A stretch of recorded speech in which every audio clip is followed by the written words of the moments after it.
नमस्कार, किस्सा यूपी का देख रहे हैं और मैं हूं आपके साथ दिव्या सिंह। अपने जहरीले बयानों से हिंसा भड़काने वाला मौलाना तौकीर रजा काफी डरा हुआ है। शायद यही वजह है कि उसने अपने बयान पर सफाई देनी शुरू कर दी है। मौलाना ने कहा कि रूह कांप जाएगी वाली बात मैंने हुकूमत को लेकर कही है कि अगर आपने हमारी मांगे नहीं मानी तो फिर हम इस तादाद में आएंगे, हम ऑल इंडिया कॉल देंगे, बाजार बंद करेंगे, चक्का जाम करेंगे और इससे हुकूमत की रूह कांप जाएगी।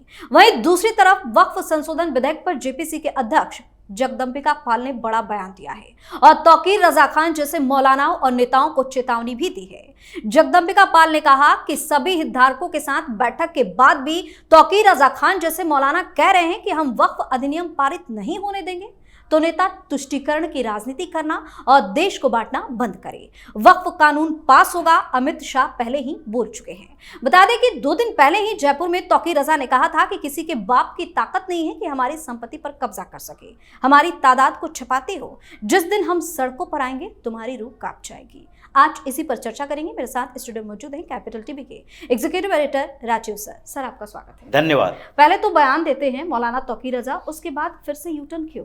क्योंकि इसको समझ में आ गया है कि हमने गलती कर दी, हमने बोल दिया।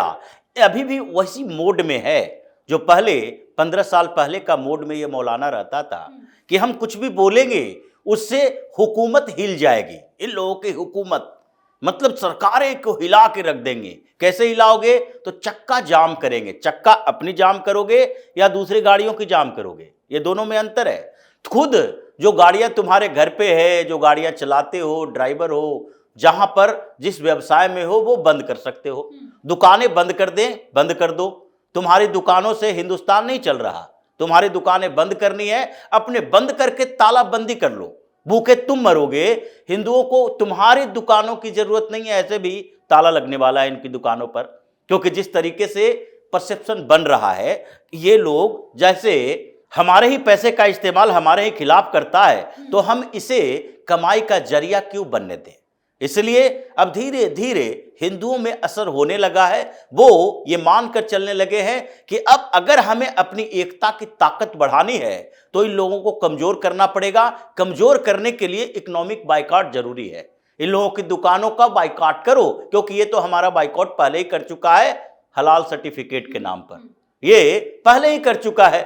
इसको तो चाहिए कि वही सामान खरीदेंगे जो हराम नहीं हो, जो पहले से तय किया गया है कि इसमें मुसलमानों ने मेहनत की है, ये मुसलमानों से सर्टिफाइड है, ये मुस्लिम संगठनों से पैसा देकर इनके लिए सर्टिफिकेट लिया है, तो ये पहले ही हिंदुओं के सामानों का बाइकआउट कर चुके हैं। तो अब हिंदुओं को भी करना चाहिए और धीरे धीरे ये परंपराएं चल रही है, व्यवस्थाएं हो रही है। अलग अलग जगहों से रिपोर्ट आ रही है कि इस मोहल्ले में लोगों ने कहा नाम बदल लो भाई, अगर नाम तुम रखते हो हमारे जैसे दुकान का तो फिर तुम्हें अपनी पहचान बतानी पड़ेगी। और जिस तरीके से ऑनलाइन पेमेंट हो रहा है उसमें जागरूकता और बढ़ रही है। लेकिन जहां तक मौलाना तौकीर रजा की बात है, ये पहले जैसे मोड में अभी भी है कि चक्का जाम कर देंगे, रोड सड़क जाम कर देंगे, सड़कों पर पूरे हिंदुस्तान के मुसलमान उतर आएंगे। तो उतर आओ, एक बार अपनी ये ताकत भी दिखा लो, क्योंकि ये 1947 का हिंदुस्तान भी नहीं है और न कांग्रेस शासित प्रदेश का हिंदुस्तान है। ये हिंदुस्तान अब नया हिंदुस्तान है, जिसमें तुम जितनी ताकत से एक्शन करोगे उससे 10 गुना ताकत से हिंदू भी रिएक्शन करेगा। और हर जगह हो रहा है, और सरकार भी उससे 1000 गुना ताकत से रिएक्शन करेगी, जैसा उत्तर प्रदेश में हो रहा है। मौलाना तौकीर रजा यही अपने बयानों के कारण, अपनी बातों के कारण ही भागता फिर रहा था। घसीटकर महाराष्ट्र से पुलिस ले गई गुजरात, और इसको फिर जमानत पर बाहर आया तो लगने लगा कि फिर हम शेर कहां हो गए हैं। तो ये स्थिति इन लोगों की है कि अंदर से ये डरा हुआ है, और ये डर ये कॉन्स्पिरेसी में तब्दील हो गया है कि मुसलमानों को घूम घूम कर ये बता रहा है कि देखो एक एक वोट भारतीय जनता पार्टी के खिलाफ जाना चाहिए। और भारतीय जनता पार्टी के खिलाफ जाने का मतलब ये नहीं है कि किसी पार्टी को दे दो, उस पार्टी को दो जो भारतीय जनता पार्टी को उस क्षेत्र में हरा सकती है। यही तो वोट जिहाद चल रहा है। वोट जिहाद ऐसा नहीं था कि पहले नहीं था, लेकिन पहले थोड़े बिखरे हुए थे। अब ये फतवा जारी करता है कि अगर इस गांव से जहां मुस्लिम आबादी है, अगर 10-15% हिंदू हैं, 1 लाख वोट है, और 1 लाख वोटों में से अगर इनके गांव में 2000 वोट है और उसमें 50 वोट हिंदुओं का है, तो ये तय करता है कि अगर 5 वोट भी मुसलमानों की तरफ से चला गया बीजेपी में तो उन लोगों का हुक्का पानी बंद कर देंगे। ये स्थिति इन लोगों की हो गई है। एकता इसलिए इन लोगों की जरूरत है। लेकिन तौकीर रजा ने जो बात बोली और उसके बाद यू टर्न लिया, उसके पीछे की वजह है, उसके पीछे की वजह इन लोगों ने समझ लिया है धीरे धीरे। अभी उस माइंड सेट में आने में थोड़ा और वक्त लगेगा। 2014 से 24 आया है, यानी कि केंद्र सरकार के आए हुए 10 साल और 17 के बाद योगी जी आए, तो इसमें भी अभी 6-7 साल का ही समय हुआ है। तो इन लोगों का दिमाग थोड़ा थोड़ा कंफ्यूज हो जाता है कि अभी भी हम डरा सकते हैं, लेकिन थोड़ा थोड़ा कंफ्यूज में होते हुए ये जब बोल देता है और फिर लगता है कि अरे हमने क्या बोल दिया। अब इसके बाद तो हमारे इर्द गिर्द आ जाएगा बाबा का पुलिस, और वो FIR अगर दर्ज हो गया हमारे इस बयान पर, तो उसके बाद तो हमारी ठुकाई पिटाई के साथ सारा इलाज हो जाएगा। इसलिए दूसरा दिन नए तरीके से बोलता है। क्या बोलता है? ये पहले जो इसने बोला था तो इसके दिमाग में क्या चल रहा था कि तुम हथियार उठा लोगे। पहले भी तो तुमने यही सोचकर तुम्हें बोलना चाहिए, क्योंकि तुम हिंदुस्तान में हो, तुम पाकिस्तान या अरब में नहीं हो, हिंदुस्तान में हो, तो तुम पहले भी यही बोलते होगे कि हुकूमत को हिलाने के लिए हम सड़क पर आएंगे, चक्का जाम करेंगे। लेकिन अब तुम उस बात के लिए सफाई दे रहे हो कि हम ये काम करेंगे। मतलब पहले तुमने सोचा था कि हम सारे मुसलमान हथियार उठा लेंगे, अब तुम ये बात बोल रहे हो। लेकिन ये करने के बावजूद तुम क्या कर पाओगे? अगर पूरे हिंदुस्तान में 20 करोड़ मुसलमान भी सड़क पर आ जाएगा तो हिंदुओं को क्या फर्क पड़ जाएगा, या सरकार को क्या फर्क पड़ जाएगा? तुमने CAA के विरोध में पूरी ताकत झोंक दी। कोई ऐसी जगह नहीं थी मुसलमानों का मोहल्ला जहां पर CAA के खिलाफ विरोध प्रदर्शन नहीं हो रहे थे। दिल्ली में दंगे भी हो गए, शाहीन बाग भी हुआ, असम से लेकर केरल तक हर जगह पर इन लोगों ने विरोध प्रदर्शन किया। हालांकि ये सिर्फ मुसलमानों का आंदोलन नहीं था, CAA के खिलाफ एक कंफ्यूज्ड हिंदू भी मैदान में उतर गए थे, जो कांग्रेस, सपा, राजद जैसे पार्टियों के नेताओं के बहकावे में आ जाता है कि हम इस मुद्दे के लिए लड़ रहे हैं कि मुसलमानों को, यानी पाकिस्तान, अफगानिस्तान और बांग्लादेश के मुसलमान हिंदुस्तान में क्यों नहीं आ सकते, क्यों नहीं आ सकते। इसके बारे में अगर मुसलमानों के बारे में हिंदुओं को 1% भी जानकारी नहीं है तो वो हिंदू रहने के लायक नहीं है। जो स्थिति हिंदुस्तान में है, क्यों आ सकते हैं, इसके बारे में सोच के तुम्हारी रूह कांप जाएगी कि पहले भी एक बार आया और आने के बाद बांग्लादेश, पाकिस्तान और अफगानिस्तान, ये 3 क्षेत्र हमसे छीन कर ले गया। ये इसी की ताकत थी, क्योंकि हम कंफ्यूज थे। अब फिर से एक कंफ्यूजन तैयार करोगे और म्यांमार से भागे हुए रोहिंग्या को लाओगे, जो वहां के रखाइन में हिंदुओं को पीटकर मारकर आया है, बौद्धों की हत्या करके भाग के आया है, वो लोगों को संरक्षण दोगे, और इधर पाकिस्तान से, बांग्लादेश से ये हिंदुस्तान में आएगा तो फिर वही करेगा। पंजाब का कुछ क्षेत्र, फिर कश्मीर का क्षेत्र, एक नया देश बनाने की कोशिश करेगा इस्लाम के नाम पर। तो इतने कंफ्यूजन अगर हिंदुओं में अभी भी है कि इसके समर्थन में सड़क पर उतर जाता है, तो ये तो दुर्भाग्य की बात हिंदुस्तान के लिए। जगदंबिका पाल ने भी क्लियर कर दिया है आज।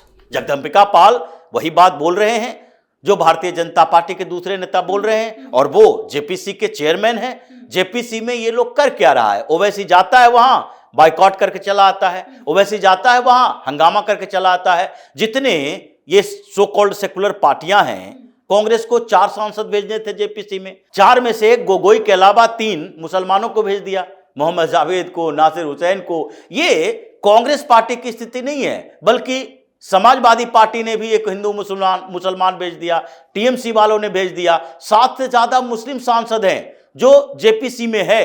अगर ये परसेंटेज की बात करता है तो 1 सीट में से 7 सांसद कहां से आ गए? जो JPC में जाकर बैठे हुए हैं वो मुस्लिम समुदाय से हैं। कौन सी ऐसी JPC बनती है, ज्वाइंट पार्लियामेंट्री कमेटी, जिसमें से पार्लियामेंट में जिस पार्टी को केवल एक सांसद है, AIMIM, जिसके एक ही सांसद है ये असदुद्दीन ओवैसी, और उसको भी मेंबर बना दिया गया। इसे तो मेंबर नहीं बनाना चाहिए था, लेकिन दबाव में थोड़ी भाजपा भी आ जाती है कि ओवैसी जैसे बड़े नेता मुसलमानों के, इसको JPC में क्यों न ले। आप अगर देखो कि 5, 6, 4, 3 सांसद वाले राजद का कोई मेंबर नहीं है, कोई दूसरी पार्टियों का मेंबर नहीं है, लेकिन उसका एक पार्टी के एक सदस्य हैं जिसको भी एक मेंबर बना दिया गया है। तो ये दबाव की राजनीति है, लेकिन ये दबाव की राजनीति अब धीरे धीरे इन लोगों की खत्म होती जा रही है। इसलिए जगदंबिका पाल ने कहा कि तुम किस आधार पर इस संशोधन बिल को रोक सकते हो? जेपीसी में बहुमत है किन लोगों का? जेपीसी में अभी भी एनडीए का बहुमत है, 31 में से 17 सांसद एनडीए का है। तो 17 सांसद उस अमेंडमेंट को पारित नहीं करने देंगे जो तुम रिकमेंड करोगे। फिर उस रिकमेंडेशन के बाद पार्लियामेंट में जाएगा। अमित शाह इतने विश्वास के साथ क्यों कह रहे हैं? क्योंकि एनडीए का अभी भी बहुमत है और जो इंडी अलायंस है उनके बीच आपस में कंफ्यूजन है कि कम से कम 15 सांसद ऐसे हैं जो इसमें शामिल हो ही नहीं सकते।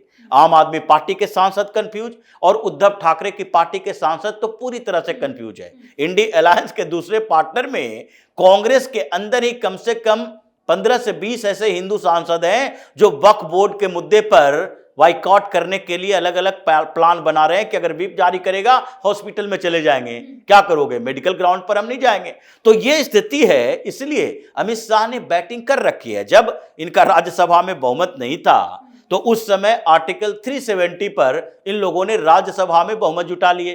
तो ये तो अभी लोकसभा में भी और राज्यसभा में दोनों जगह पर एनडीए का बहुमत है। तो ये किस आधार पर इस बिल को रोक सकता है? सड़क पर हंगामा करके या फिर लड़ाई झगड़ा करके?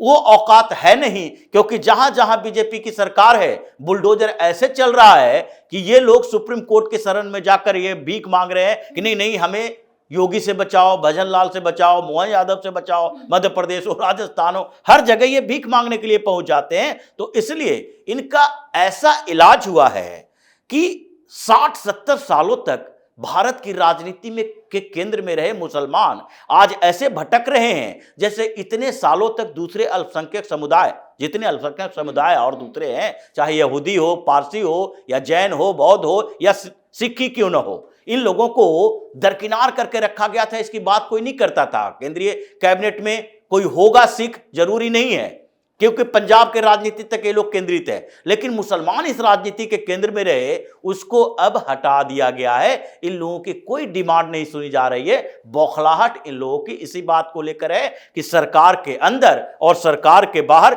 हिंदू संगठन दोनों जगह से ऐसे इनको दबाया जा रहा है कि अब कुछ समय के अंदर ही या तो निष्क्रिय हो जाए, पूरी तरह से मान ले कि हिंदुस्तान में हम सेकंड सिटीजन हैं, दूसरे दर्जे के नागरिक हैं, हमको उसी आधार पर रहना है, या तो फिर यहां से धीरे धीरे पलायन करे उन देशों की तरफ जहां इसको अपने शरिया कानून के अनुसार रहने की आजादी मिल सके। जी बहुत बहुत धन्यवाद से तमाम जानकारी। धन्यवाद। तो बार बार मौलाना तौकीर रजा इस तरह की साजिश करता है, जहरीले बयान भी देता है, लेकिन जैसे ही उसको याद आता है कि अब तो यूपी में सीएम योगी हैं, तो अपने बयानों से यूटर्न मारने लगता है। क्योंकि मौलाना गैंग को पता है कि हमारी जुबान से निकल रही एक एक शब्द पर सीएम योगी की पैनी नजर बनी हुई है, जिसका खामियाजा हमें भुगतना पड़ सकता है। किस्सा यूपी का में आज के लिए इतना ही। अगर आपने अभी तक हमारे चैनल को सब्सक्राइब नहीं किया है तो सब्सक्राइब कर लीजिए, हमारे वीडियो को लाइक कीजिए, शेयर कीजिए, हमारे वीडियो पर कमेंट करके जरूर बताएं कि आपको हमारी खबर कैसी लगी। धन्यवाद।